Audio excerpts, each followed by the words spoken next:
यह कहानी आशा और नीलम नामक दो लड़कियों की है जो एक छोटे शहर में रहती थीं। दोनों की दोस्ती बचपन से ही थी और वे एक दूसरे के लिए बहुत अच्छी दोस्त थीं। लेकिन एक दिन कुछ ऐसा हुआ जिसने उनकी दोस्ती को बदल दिया। आशा के पास एक सुंदर घर था और उसके परिवार को शहर में प्रतिष्ठा थी।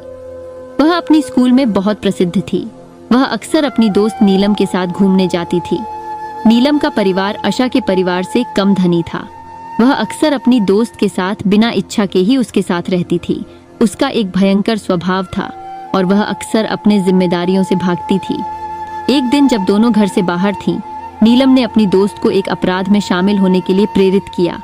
आशा को इस बात का एहसास तब हुआ जब वह अपराध के माध्यम से पकड़ी गई और पुलिस ने उसे गिरफ्तार कर लिया। आशा को लगता था कि नीलम उसे धोखा दे रही है और उसका उपयोग कर रही है। पुलिस ने आशा को प्रतिबंधित किया और उसे जेल में भेज दिया। ये घटना आशा के परिवार और समाज में एक तबाही की तरह आई। जेल में आशा को नीलम से बड़ी भावनाओं का आभास हुआ। वह नीलम से मिली और उससे उसकी जिम्मेदारी की पूरी जानकारी ली। नीलम ने अपनी दोस्ती को गलत साबित करने के लिए एक पैसे की मांग की थी। आशा ने पुलिस को सच्चाई बताई और उसने अपने अपराध को स्वीकार किया। नीलम ने उसके साथ धोखा किया था और अपराध के बाद आशा को जेल में भेजने की योजना बनाई थी।